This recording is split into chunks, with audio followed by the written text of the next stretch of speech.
She was being crushed, not all at once, but slowly, a little at a time.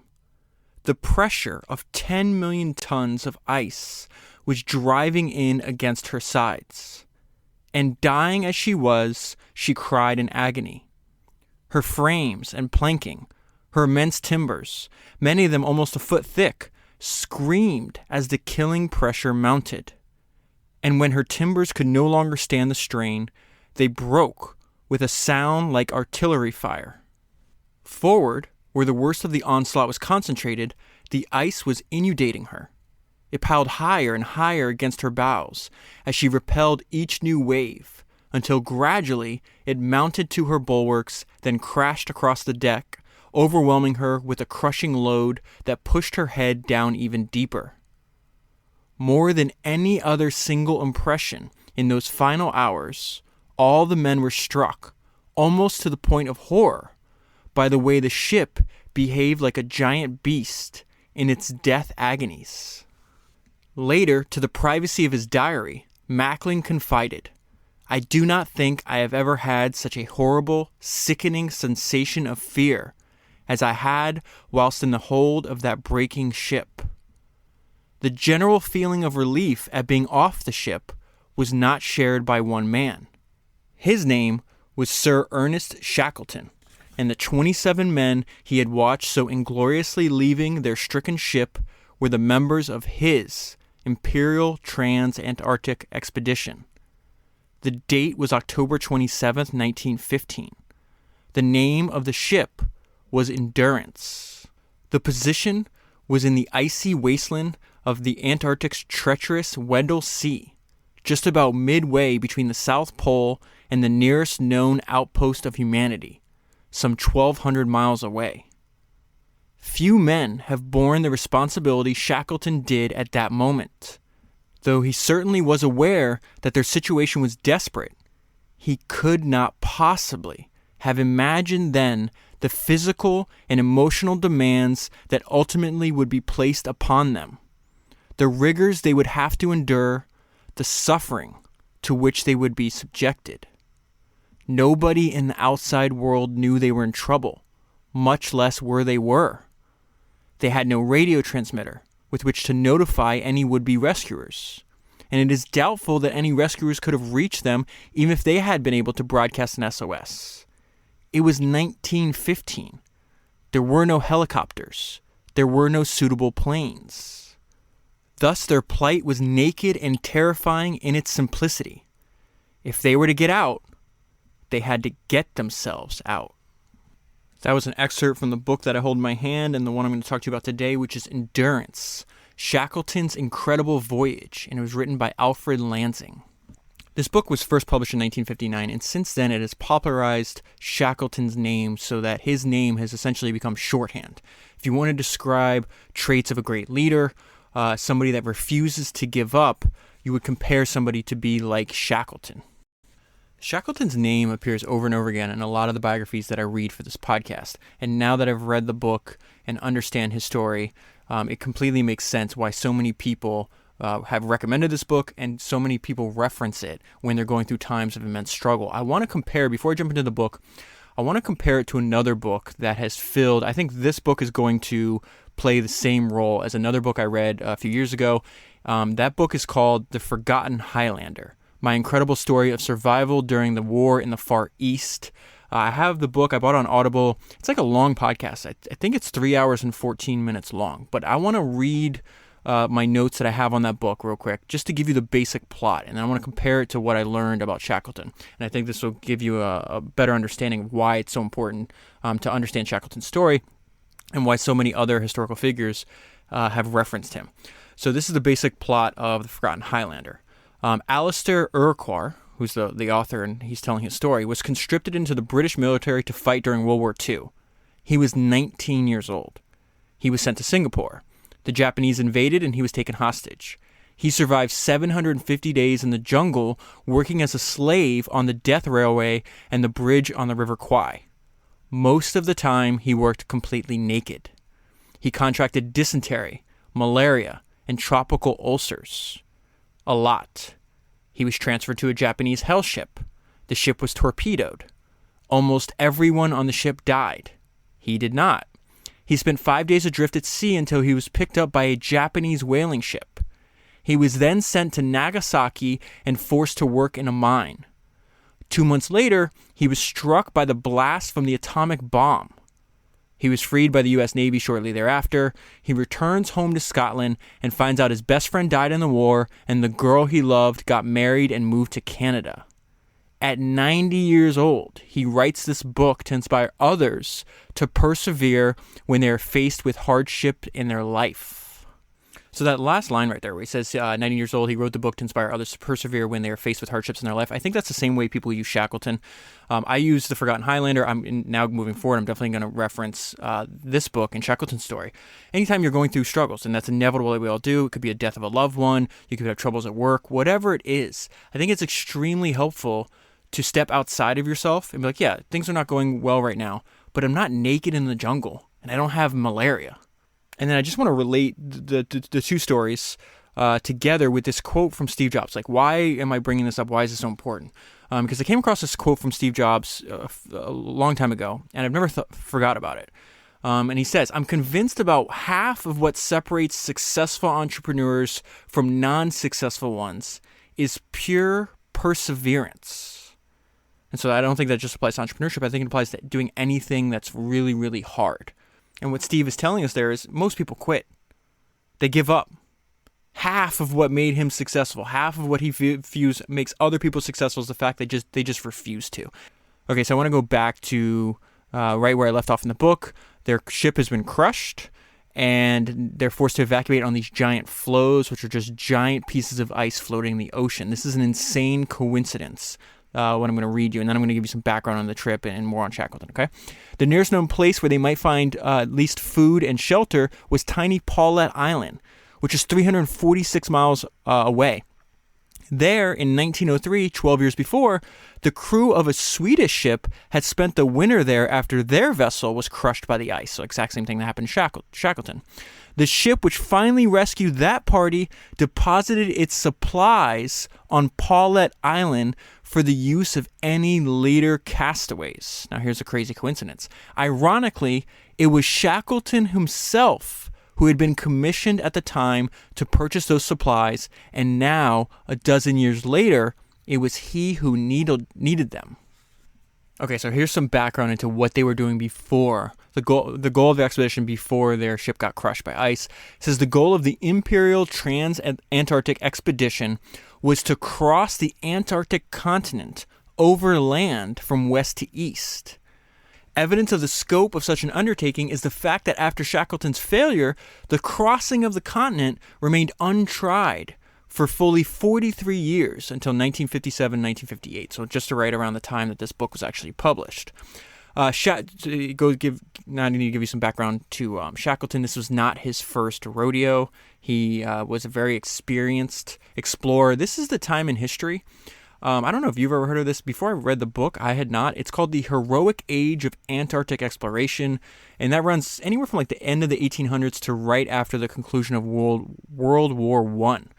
And that's just a time when there's explorers from all over the world trying to conquer Antarctica for the very first time, and to do so with none of the technology or the supplies that we have in present day, which makes it talks about during the heroic age, the Antarctic region became the focus of international efforts that resulted in intensive scientific and geographical exploration.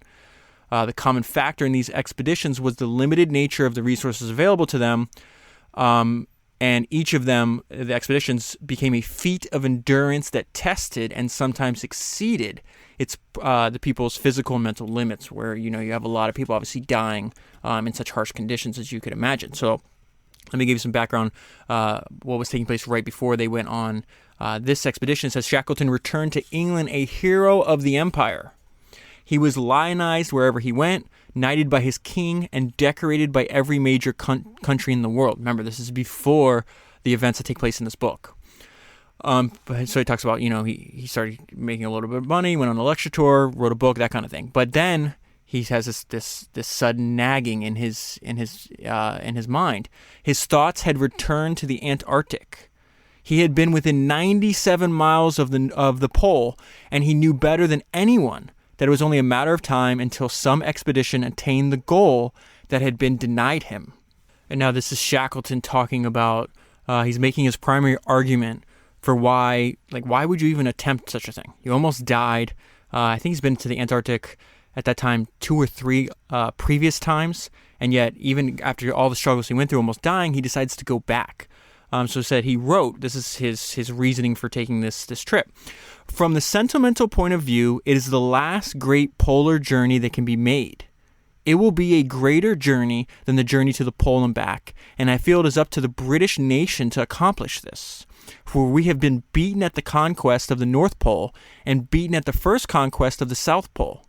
There now remains the largest and most striking of all journeys, the crossing of the continent. So that's exactly what he wanted to do on this expedition. Now, when I read that, my mind immediately went back to this quote that I keep on my phone and I try to reference all the time. And it's one of my favorite quotes a politician has ever uttered. And it's JFK in his speech about why we choose to go to the moon. Because I think it's what JFK is describing to us. His reason why is very similar to what Shackleton's saying here, and I think could be applied to anything that we're doing that's really, really hard. And JFK said, we choose to go to the moon in this decade and do the other things, not because they are easy, but because they are hard. Because that goal will serve to organize and measure the best of our energies and skills, because that challenge is one that we are willing to accept, one we are unwilling to postpone, and one which we intend to win. And those two quotes are separated by about 50 years, but they mean the same thing. We're doing this because it's hard. That's the reason we're doing this. So I want to give you some personality and some background to him as he's planning the trip. Such was the plan on paper, and it was typical of Shackleton. Purposeful, bold, and neat. He had not the slightest doubt that the expedition would achieve its goal. The whole undertaking was criticized in some circles as being too audacious, and perhaps it was. But if it hadn't been audacious, it wouldn't have been to Shackleton's liking. He was, above all, an explorer in the classic mold, utterly self-reliant, romantic, and just a little swashbuckling. So remember that self-reliance when we get to the end, because what he does on after 522 days, I think, before he finally successfully gets help, that self-reliant. I'm going to talk about what he accomplished after that, and the tiny bit amount of resources that he had. It's just going to be mind-blowing. Just wait till we get there. More about his personality, his biography, and a little bit of background here. He had one pervading characteristic. He was purposeful. Cynics might justifiably contend that Shackleton's fundamental purpose in undertaking the expedition was simply the greater glory of Ernest Shackleton and the financial rewards that would accrue to the leader of a successful expedition of this scope. Beyond all doubt, these motives loomed large in Shackleton's mind. He was keenly aware of social position and the important part that money played in it. In fact, the abiding and unrealistic dream of his life, at least superficially, was to achieve a status of economic well-being that would last a lifetime. Let me give you some background into why he wanted to achieve that. Shackleton came from a middle-class background, the son of a moderately successful physician.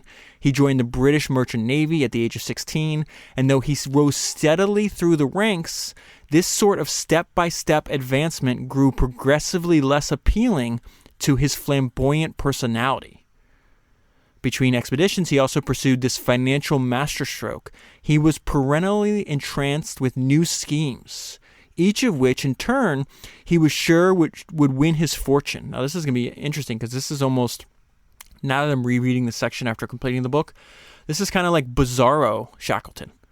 I'll tell you what I mean by that after I read this. It would be impossible to list them all, meaning the schemes that he was trying to do to make his wealth, but they included an idea to manufacture cigarettes, a fleet of taxi cabs, mining in Bulgaria, a whaling factory, even digging for buried treasure. So none of them were successful. The reason I just had this realization that this is kind of bizarro Shackleton is because the whole theme of this book is that he's persevered. which is exactly what Steve Jobs was telling us, right? The difference between somebody successful what they're doing and somebody that's not successful is pure perseverance. This book that I'm holding in my hand is pure perseverance, right?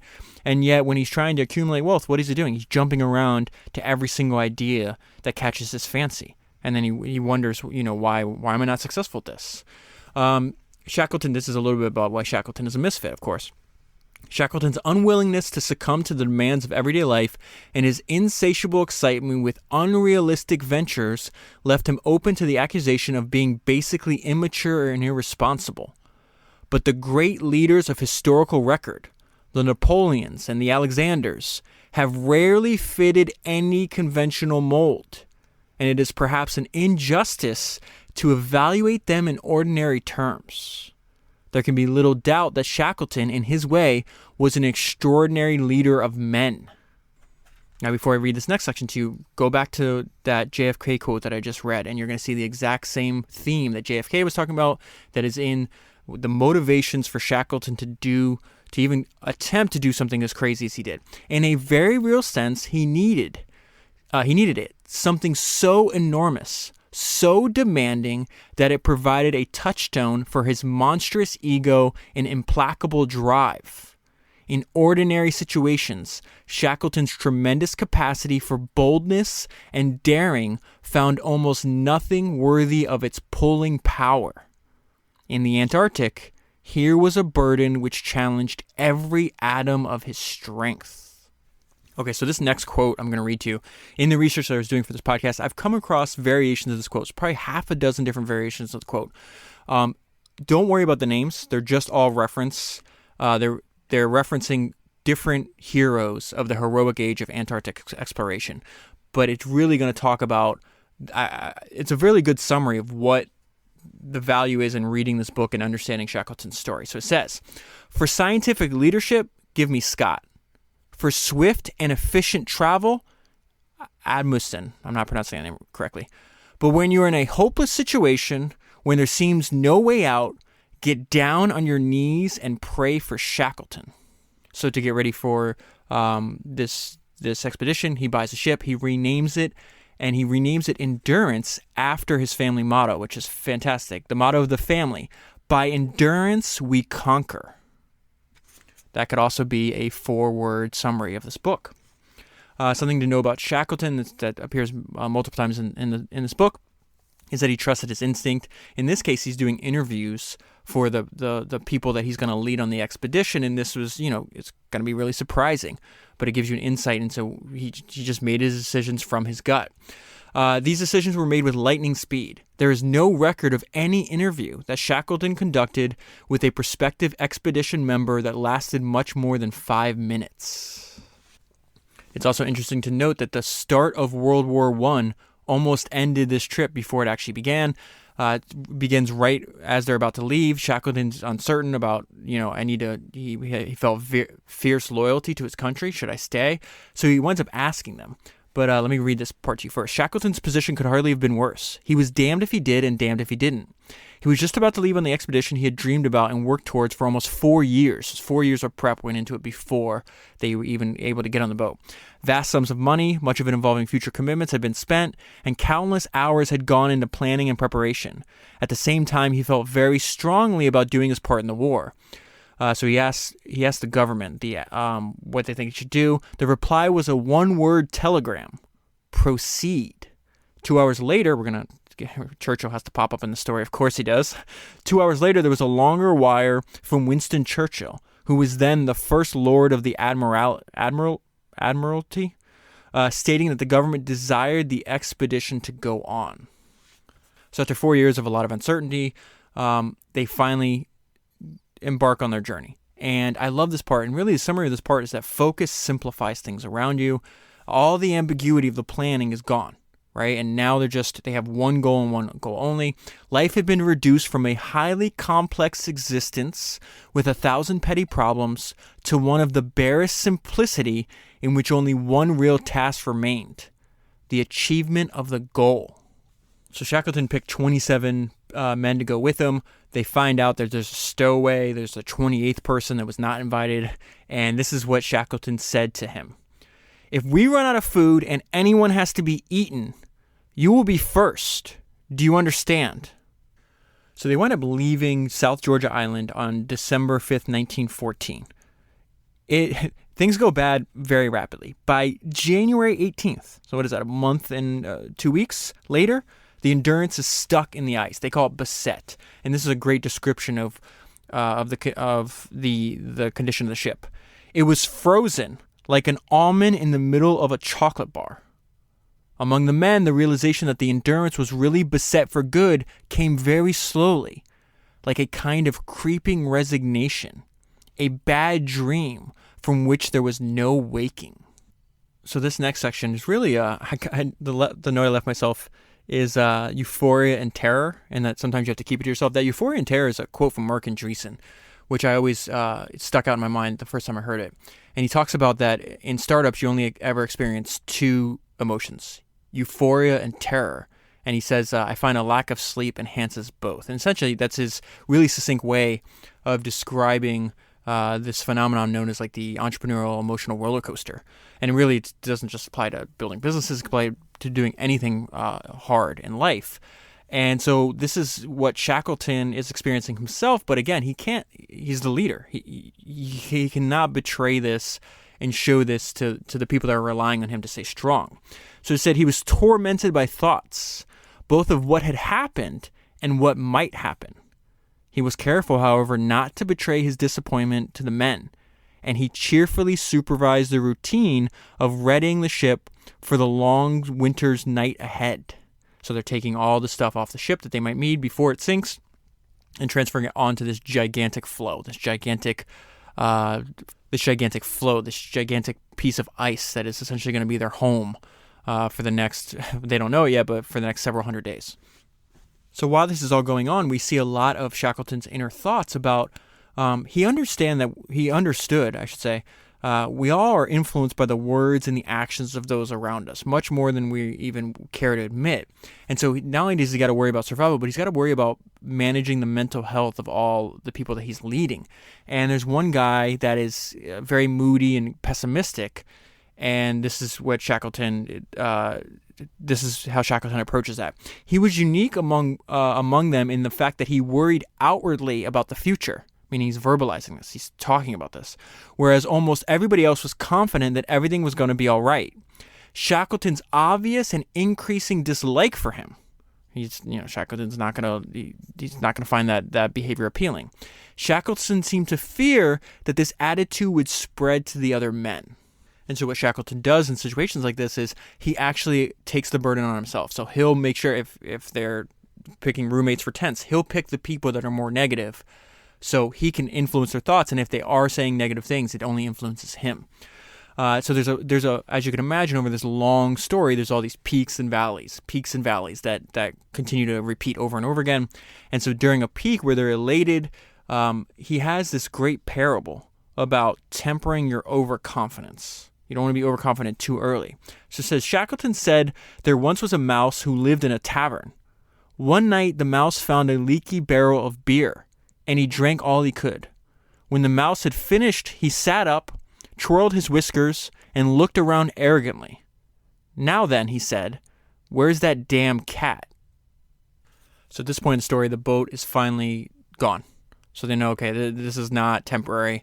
Now, this is what they're forced to. This is what happens after they're forced to abandon the Endurance. This is the actual plan that they have. The plan, as they all knew, was to march toward Paulette Island, 346 miles to the northwest. And they would be dragging 2 of their 3 boats with them, since it was assumed that they would eventually run into open water. So these are like lifeboats. This is what's going to make the story even crazier. They're about 20 to 22 foot long. Now, they have to drag them over ice and snow, because eventually they're going to say, hey, the only way we're out of this, we're going to have to take these tiny boats through, they don't know this yet, they're eventually going to take it through the Drake Passage, essentially the worst part of the ocean on the planet, in a 22-foot boat. That's what Shackleton does. It's insane. There was even now this was interesting. What I found very interesting about reading the book is you get insight, because a lot of the men are keeping diaries. And we see how their state of mind is influenced and changes constantly. So it says there was even a trace of mild exhilaration in their attitude. At least they had a clear-cut task ahead of them. The 9 months of indecision, of speculation about what might happen, of aimless drifting were now over. So that just speaks to, no one really likes uncertainty. This is what he told the crew and why. Speaking with the utmost conviction, Shackleton pointed out that no article was of any value when weighted against their ultimate survival, meaning travel light. And he exhorted them to be ruthless in ridding themselves of every necessary ounce, regardless of its value. Now, this is really smart. From studying the outcome of past expeditions, he believed that those that burdened themselves with equipment to meet every contingency had fared much worse than those that had sacrificed total preparedness for speed. The journey would begin the next day. On the eve of setting out, Shackleton wrote, "I pray God I can manage to get the whole party safe to civilization." So I just want to pause for a moment and try to put yourself in his shoes. This is one of the heaviest burdens a human can have. He's almost certain that people will die, and he's going to lead them to his death. And that not only that, more people can die or live based on the decisions he makes. Think about how heavy that is. I pray God I can manage to get the whole party safe to civilization. Now here's the problem. They're on a giant, I'm fast forwarding obviously, they're on a giant chunk of ice. But that's floating. You don't control where the ice is going. So it does not get much worse than this, what I'm about to read to you. They were castaways in one of the most savage regions of the world, drifting they knew not where, without a hope of rescue, subsisting only so long as Providence sent them food to eat. And what does it mean about Providence sending them food? They're going to have to hunt any kind of wildlife. They're going to have to kill by hand, in many cases, seals, penguins, birds, anything that they can possibly get their hands on. So really the sentence I'm about to read to you is really about the instinctual, intense desire we have to survive. So it talks about, doing this bludgeoning things by hand.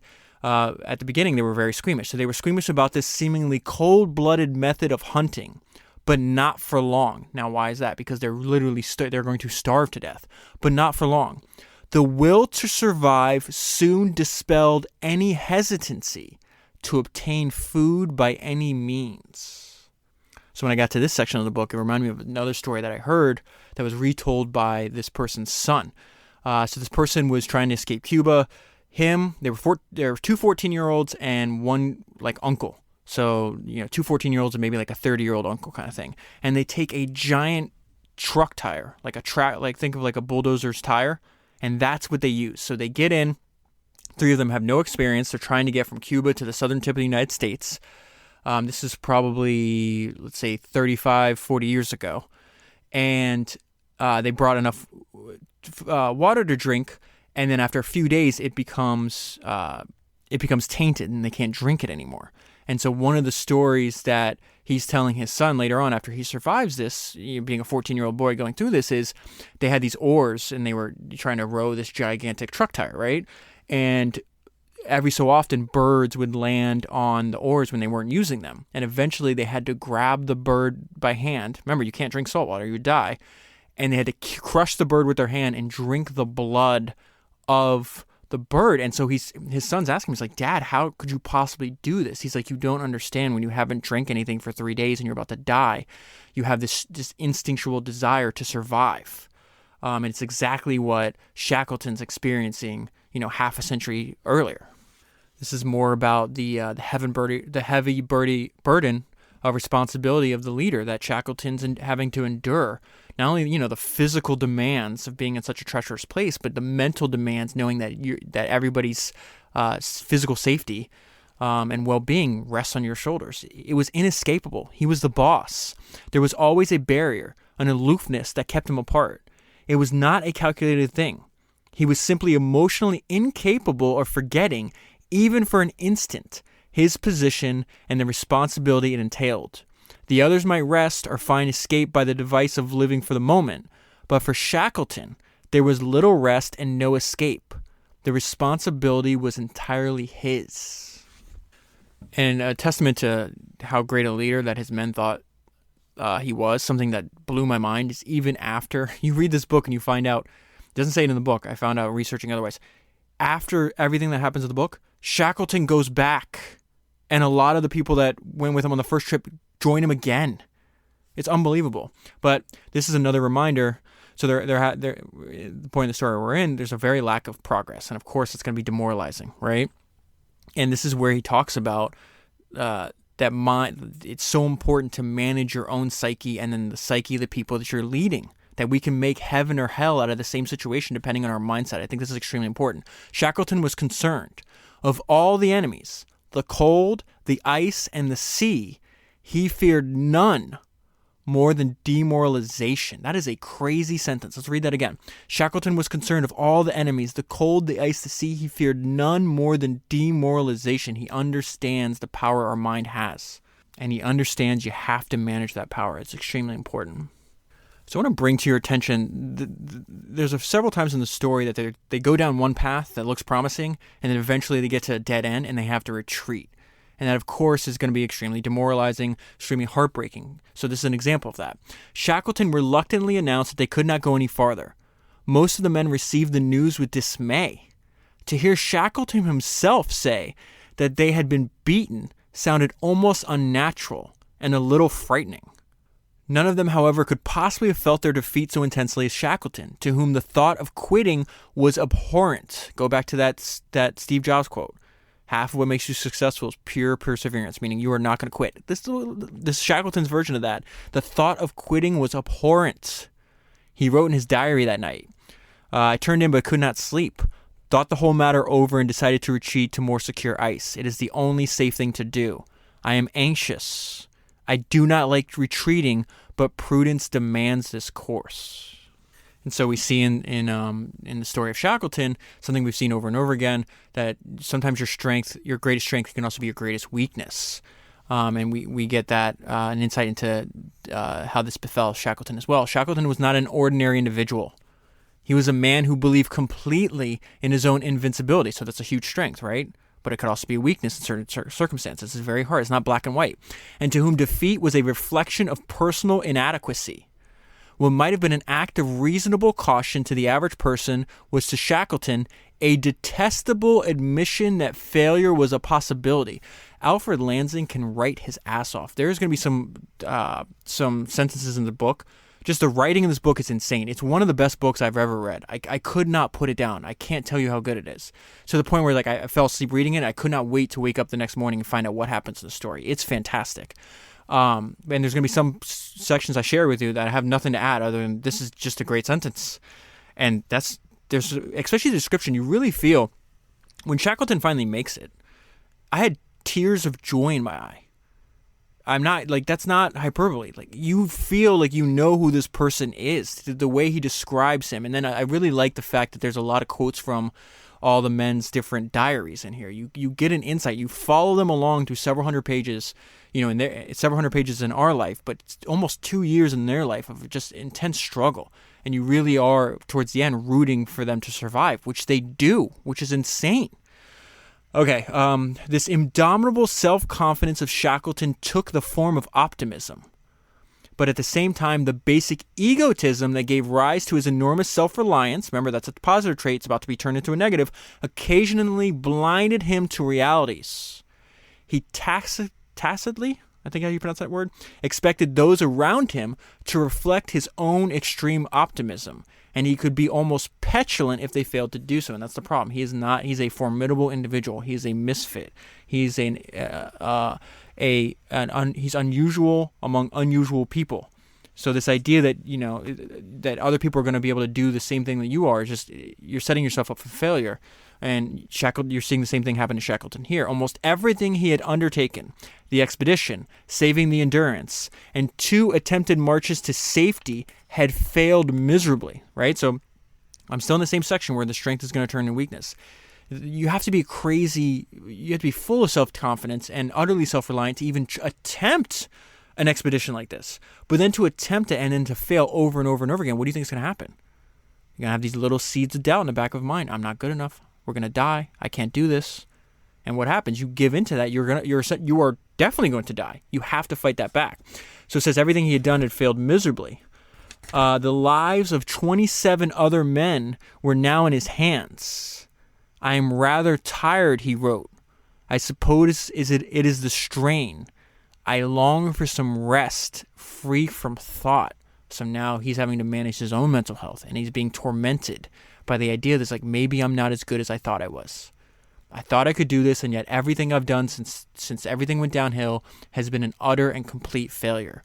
And I'm going to lead myself and all of the people that I'm responsible for to their deaths. Imagine the burden. Now imagine carrying that burden in your mind while at the same time you're camping on a giant piece of ice. It's negative 10 degrees. Everything's wet. You have almost no food.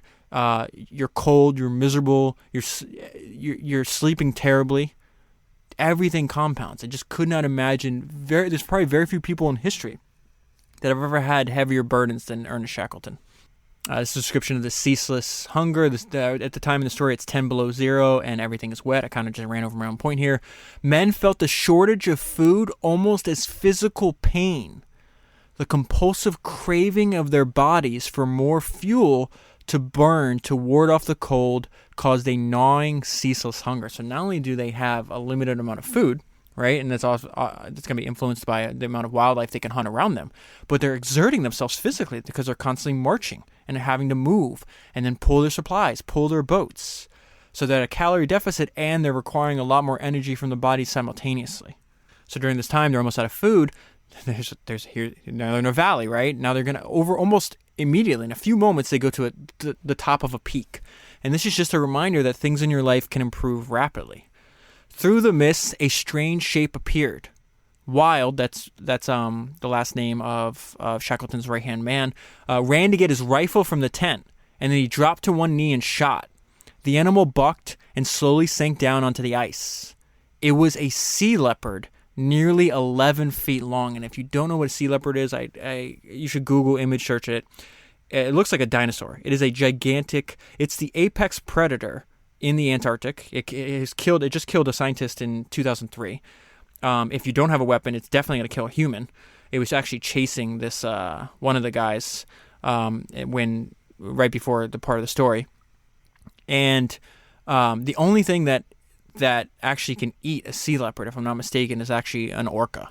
It's just a gigantic, huge apex predator in the Antarctic. So, but this is why I said that things can improve rapidly. With one bullet, Wild had changed the whole complexion of their lives. They were starving at this point.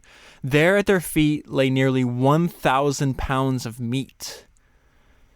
Now things can go. Remember, I started talking about it's very helpful to step outside yourself when things are going bad, and be like, okay, yeah, things are going bad, but I'm not spending 750 days in the jungle in the Philippines naked, right, getting malaria. So I can get through this. Other people have survived. I can do this as well, right? Next time things are going bad, it might be going bad, but have you ever listen to the sentence? They found in its stomach nearly 50 undigested fish, which they carefully set aside to be eaten next day. So things are going bad, but are you so hungry that you have to kill a giant sea leopard and then eat the undigested fish that you find in its belly? Probably not, right? So this entire time, obviously leaving out huge chunks of the book, they're on a giant floe, right? And this is in this section of the story, Shackleton must make a life and death decision under extreme amounts of uncertainty. So these floes, they're not solid; they break. They're constantly, the tides push on them, the waves push on them. Sometimes you just start breaking in two, and this is what's happening here. After the floe had split in two, this time exactly through the spot where Shackleton's tent had stood some minutes before. So it can split. Sometimes it can split. So the people, if you're on the crack, you're going to fall to your death because you're going to be submerged in water, right? So they had just moved. A few minutes later, if they had not moved, the whole tent where Shackleton was would have went in a crevice. Then they waited, torn between the overpowering desire to launch the boats regardless of the risk and the certain knowledge that once they did, there would be no turning back. The men looked at Shackleton. For a moment, the pack was open, meaning the ice pack. So maybe they could launch the boats, and maybe they could to try to navigate and not have to stay on the floe, right? The pack was open, but how long would it remain open? Because what could happen is the same thing that happened to small boats is what happened to the large boat. The pack's open, but in a few minutes, few hours, few days, it could close, and then you can't get the boat out. You're stuck. And there's no backup boats. They would die. And yet, how long could they stay where they were? The immense floe that had once been Patience Camp, that's what they named the giant piece of ice that they're on, was now an irregular rectangle, hardly 50 yards across. Now, why that sentence is so insane is because the floe, when they got on it, was a mile wide. It was a mile wide, and now it's down to 50 yards. How long would it be before it was broken and ground to bits beneath their feet? At 12:40, Shackleton gave the order in a quiet voice. Launch the boats. So a few weeks ago when I read that book, it's part of the 3-part series I did on Larry Ellison, where it says, I think it's called The Billionaire and the Mechanic. One of the people that he hires to run his cruise tells Larry a story. I think they're down 8-1. They wind up coming back and winning whatever boat race they're in. And he talks about how he manages his own, his own perspective. This guy that Larry hired, and he says something he learned from his friends that went through Navy SEAL training is the ones that got through the training never thought too far ahead. They're not like, oh, I have to do 3 more days of this, or I have to do 12 more hours. They're like, I have to do 1 more step. They only focus. Like, the key to surviving is don't think too far ahead. Just focus on the next step. Now, that I think is a good lesson from that we can learn, not only in physical feats like Navy SEAL training or what Shackleton has to endure right now and where we are in the story, but what we're doing. It's like there's no point in looking too far ahead. I just need what's the next step, and then let me get to that next step, and then I'll do the next step, and then that's it. And I'll just keep doing. And if I do that over a long period of time, I'll get to where I need to go. So it says they were in the boats, and that was all that mattered. They thought neither of Patience Camp, meaning the past, nor an hour in the future. There was only the present.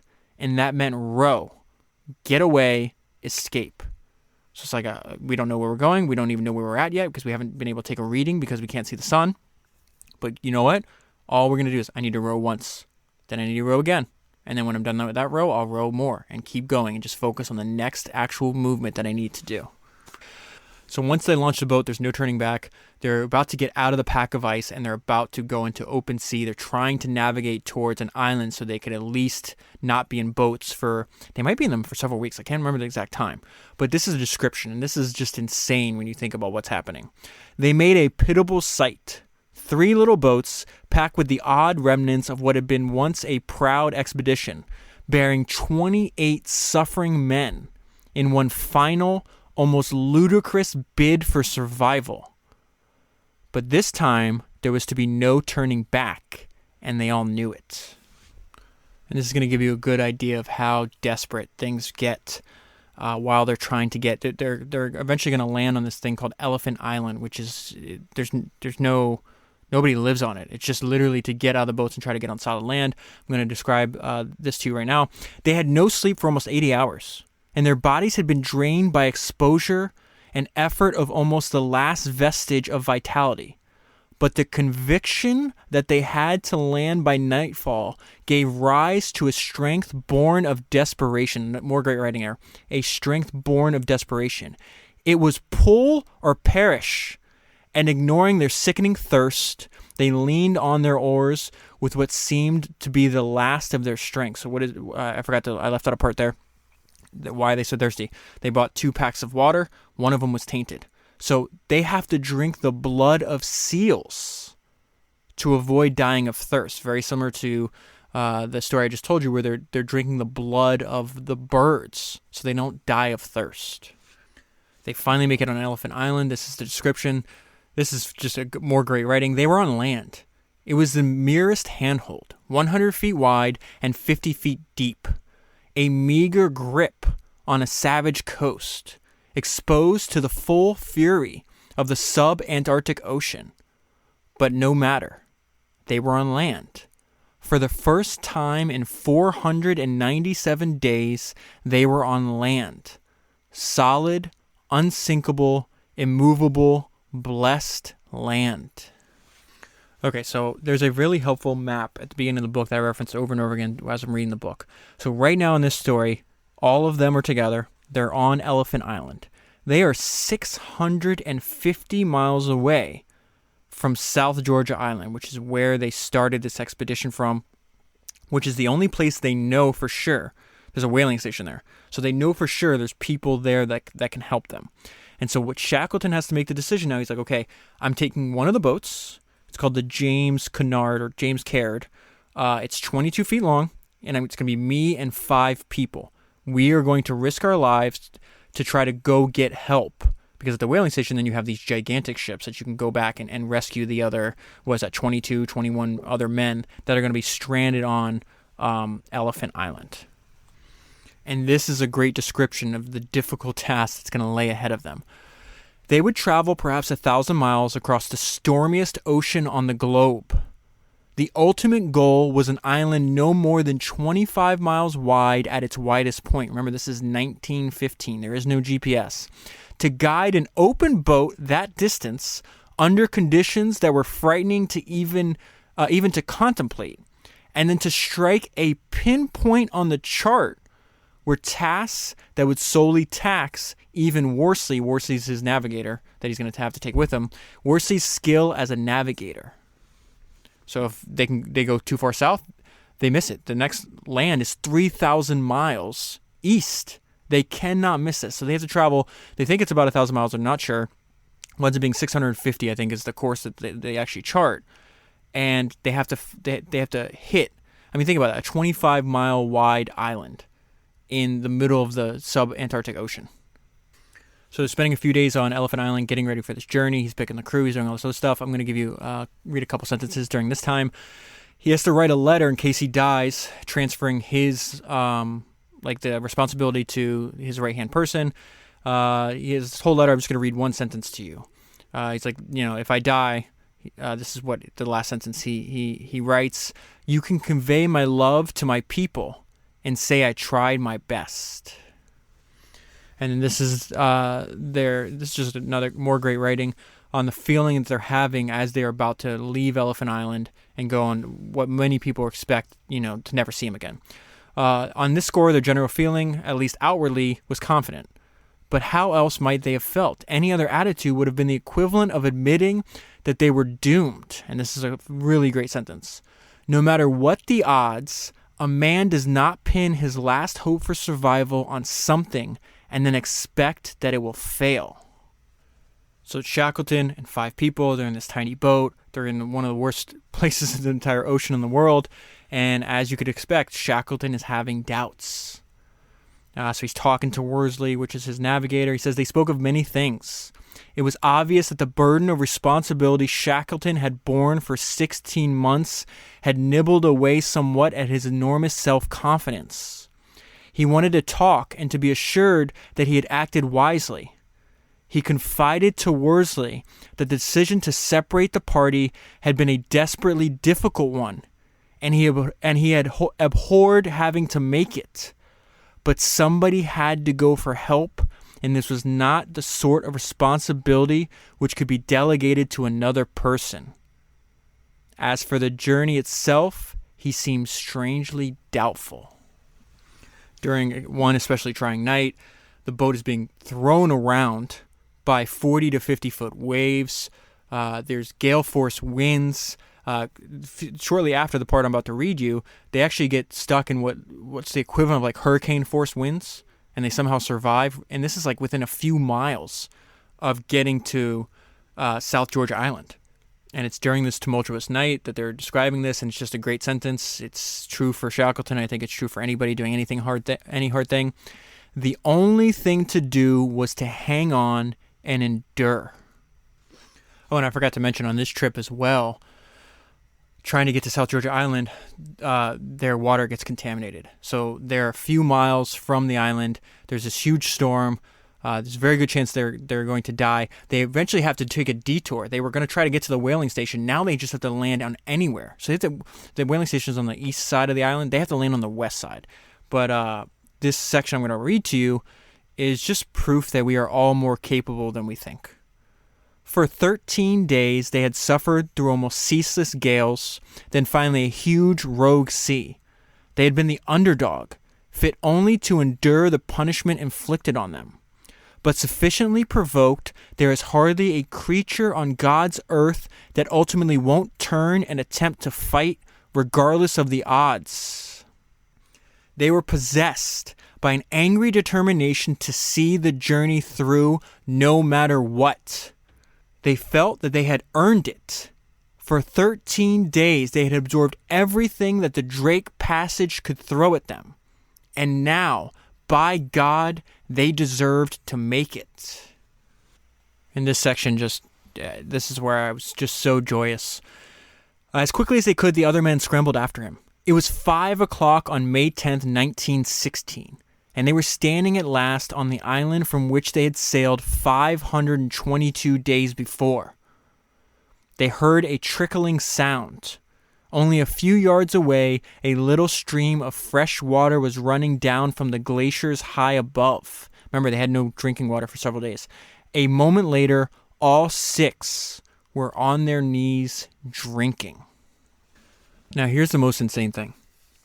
They get stuck in the ice. They have to travel hundreds of miles north.